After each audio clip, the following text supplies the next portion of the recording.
Okay guys, akong gihumol maski 20 minutes lang. And then this is the sabaw baka.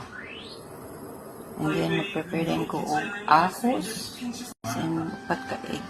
Yellow and white ato dayong batilong. Kanipod batilong sa itong i-fried. Slices din nato siya guys. Ang gagawin ko guys ha. Guys, itlog.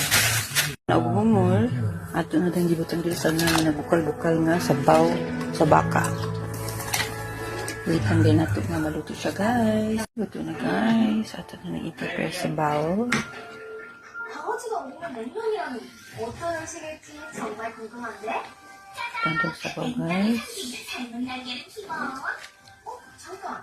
저 큰 밥그릇은 뭐야? Ayan siya guys. 다른 밥그릇이랑 너무 차이 나는데? 저건 내 거야. 내가 Ito na to siya egg. And then na siya white with nga egg. And then pabubawan na nato og finish na guys. Tanggal na to og sesame seed. Yes. Finish. Ito ang kimchi guys.